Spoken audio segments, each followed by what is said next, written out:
I'm Professor Alicia Grandey.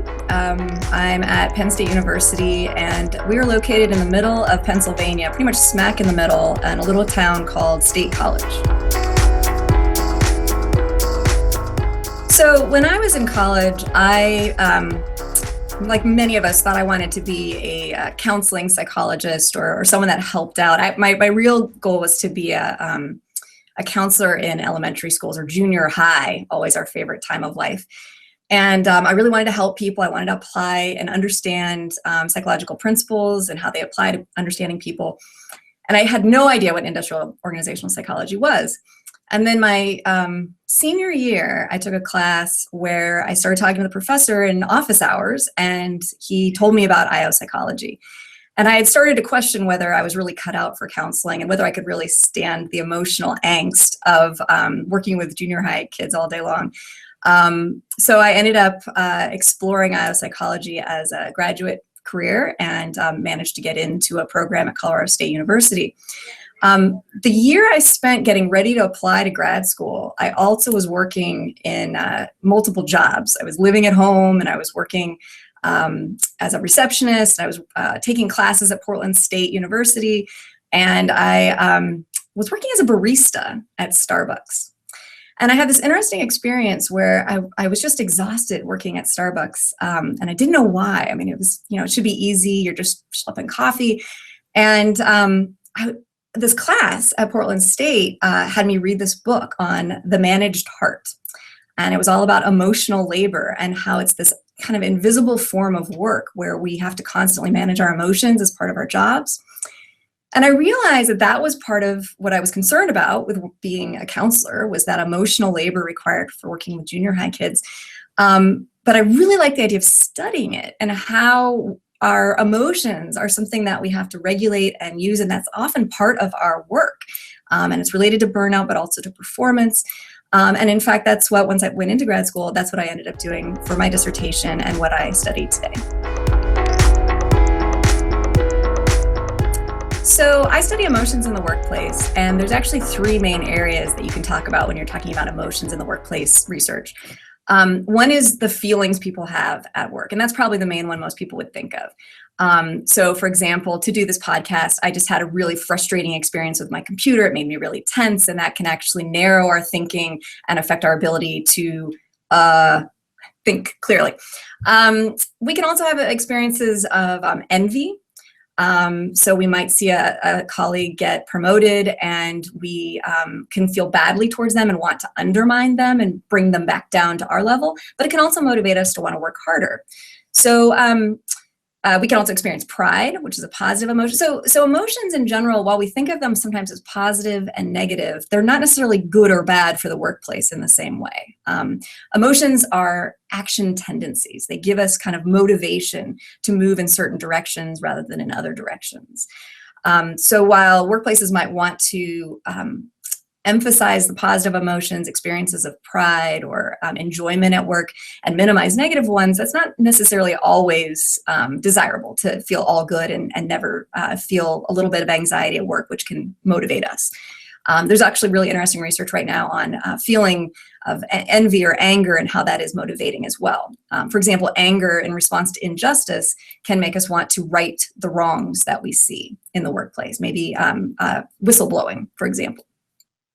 The two other areas, just for the sake of completeness, are more about, instead of emotional feelings, they're about the expressions that one has at work. So that's the field that I particularly study, which is emotional labor. So to what extent do we display emotions at work, and how do those influence other people? Maybe through contagion. Other people catch our expressions, they mimic them. If you've ever been in an interview, you might notice that you kind of start mimicking the other person's behavior. So their expressions start to affect our own expressions, and that can then affect our later moods and behaviors. In customer service work, which is what I particularly study, we use emotional labor to make customers feel good about the workplace and want to come back. And leaders also, of course, use emotional labor to get their subordinates to be feeling enthusiastic or to calm everyone down after a difficult meeting. The third component is emotional intelligence, which would be more the ability of regulating emotions and perceiving other people's emotions. So there's a whole bunch of researchers that's their focus, is how do we measure and understand people's individual differences in the capacity to use emotions, and how does that affect then their success at work and their well-being.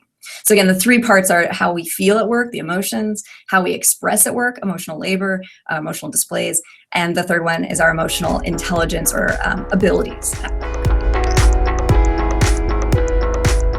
So emotions have a variety of effects.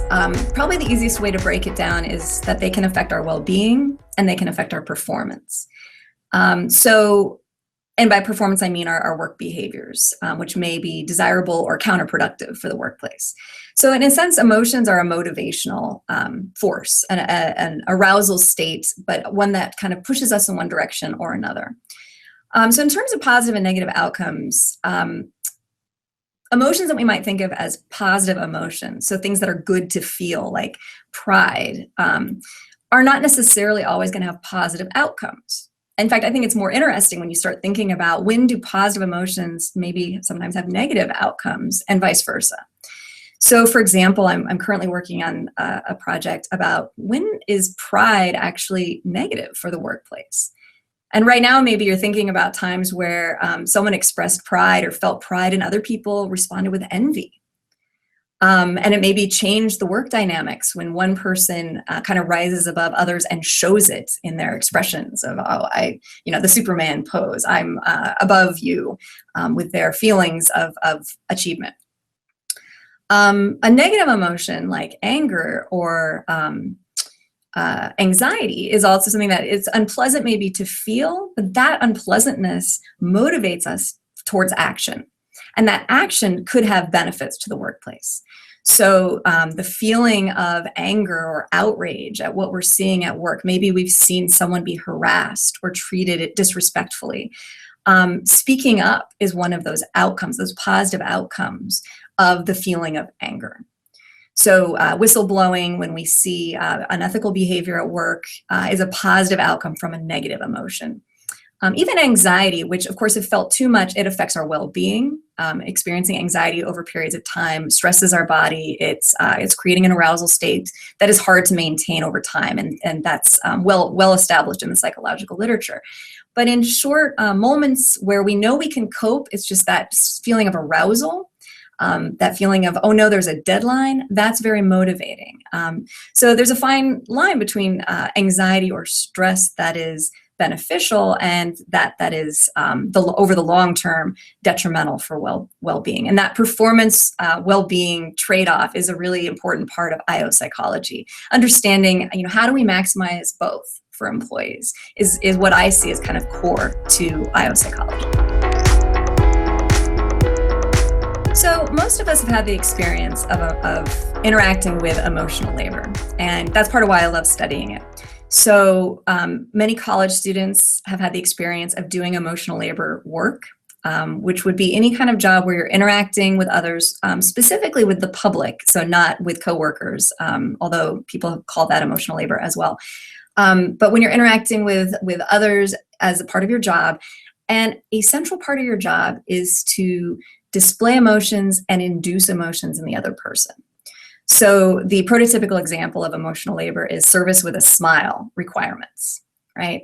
So many of us have had the jobs when we're in college or maybe even in high school where we're working in customer service work. And this is work that is very tiring, you deal with a lot of people that aren't necessarily treating you the nicest, and yet you are expected to constantly be nice back, kind of regardless of how they treat you. And that is part of what you're being paid to do. So emotional labor is when you're being paid to give your smile as part of that economic exchange between employee and customer. And the organization is hoping that that will result in return business and loyalty and word of mouth. The customer will leave and say, oh, they had great service, and they come back. The other part of emotional labor, though, that I study is how difficult it is for employees to do. So again, if you've had the experience of working in these customer service jobs, it might seem like an easy first job kind of requirement, But holding a smile for 8 hours or 4 hours or however long your shift is pretty tiring, especially when other people are treating you badly or not particularly nicely. Maintaining and regulating our emotional expressions might require some amount of faking, some amount of suppressing our own feelings. And those experiences create a state of dissonance or inauthenticity that is quite unpleasant and can create some negative emotions and stress when continually done over the long term. So one thing I would say as a takeaway is, if you are someone who's done customer service work and you found it really exhausting, you are not alone. And the other thing I would say is, even if you haven't, I think everyone would be a more empathetic customer if they would recognize the difficulty of emotional labor, of how challenging it is to maintain that service with a smile over the course of a day, over the course of customers treating you however they want to treat you, dealing with workloads. Again, I worked at Starbucks and that line could be out the door, but you had to maintain that positive demeanor. That actually takes quite a bit of effort. And some people can do it better than others.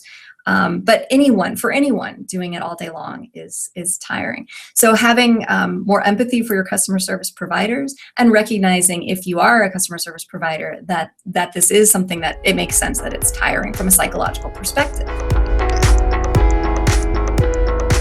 So a big part of my work has been on recognizing there's different ways that we can regulate our emotions in response to emotional labor demands. And these different ways have very different outcomes. The first way, which is the easiest, the most obvious, is that you fake it till you make it. So this is what's known in the field as surface acting. Surface as in the surface, it's all on your face, it's not really felt. So my prototypical example of this is the flight attendant, which was the original group that was studied by Arlie Hochschild, who coined the term emotional labor. So the flight attendant has to say goodbye in a friendly way to every single passenger that leaves that plane. Okay, bye-bye, bye-bye. That's you've got to do some surface acting to make that happen with 90 customers or more coming off the plane. And sometimes we might have to fake it to get through a difficult interaction with a customer or someone who's slamming the door in our face, and we just have to put that smile on and keep on going. But there's another approach which is also effective, and in some ways more so, which is known as deep acting. So instead of it all just being on the surface, the focus is on regulating internal states and cognitions. So this might have more to do with perspective taking. So taking the perspective of that customer that was really difficult. Thinking, well, maybe they've had a bad day, or noticing, oh, they had 3 kids. They're probably pulled in a lot of different directions right now. It could involve focusing on the positive. So this might be reminding yourself why you do this work. Reminding yourself that you do it because it's meaningful to you, or maybe because it has an ultimate end goal that's really important to you, and therefore it's worth it. And in doing that, we change our inner emotional state, and then more naturally change our expressions in the desired way by the emotional labor job.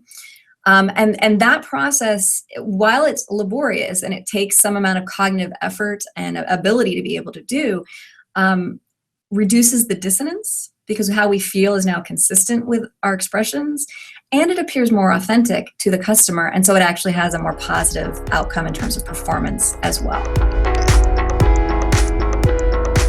So it's funny, I just wrote this article where I took it to an extreme, basically saying we should totally get rid of emotional labor requirements entirely. A little bit tongue-in-cheek, but the idea was playing out, would it really be so bad if we encouraged employees and customers to interact in a more realistic way, where one person's emotional behavior was authentically met by the other person and they had to actually deal on common ground? But assuming that that's not going to happen anytime soon, I've done some work showing the different characteristics of both the employee and the situation that can make emotional labor less taxing, less stressful, while still having the performance benefits. So kind of 2 main things. One would be selection. There are people who are more extroverted, not surprisingly, tend to do better at acting with other people. They have better social skills, better ability to kind of adapt themselves to the social environment. And when they do that surface acting, that faking, it seems to come across in a way that's more appealing to the customer, to the other person. People who are more introverted, it may come across more phony or in a way that seems more deceptive, and it is responded to less positively. So just another reason why extroverted people tend to maybe do better in these kind of contexts. There's also some evidence that I find very interesting, which is the financial rewards that one might receive for emotional labor. So as I said previously, this is the kind of work that's often invisible, that's not necessarily recognized as labor. Most people would say, well, how hard is it to smile? You know, that should be something you naturally want to do. That's the idea of hiring extroverts, is that they naturally will want to smile at people. It's not hard at all. But as I said before, it's really hard to maintain that positive expression, no matter who you are, over the long term. So I did a study where across 3 different samples, showed that if you believe that there are financial rewards for your emotional performance, for your interactions with others, surface acting is not dissatisfying. Surface acting is actually satisfying. And it's, again, going back to that idea that when it's serving your personal goals, when it's actually rewarded and valued by the company, surface acting and emotional labor can actually be a good thing. So those are things that managers or employers can do. On more the side of the employee is, and what the employer can do more directly to the employee, is to help them actually feel supported and valued as people. So instead of doing requirements and monitoring and training and things that force the expressions on the employee, creating an environment that actually makes all people, customers and employees, feel valued. That might seem obvious, but it's often the customer is always right, rather than employees and customers are equally valued. So when employees feel supported and valued by their direct supervisor and from the organization, that feeling then translates into feeling more positively at work, thus making it easier to perform emotional labor day to day with customers. Notably there, when you have a customer that's maybe a bit hostile or treating you rudely, maybe even sexual harassment, which is known to be connected to emotional labor, having employers that you know will support you as the employee and not simply assume the customer is right, because the customer is not always right. That can make a big difference in terms of how the employee feels about engaging in emotional labor.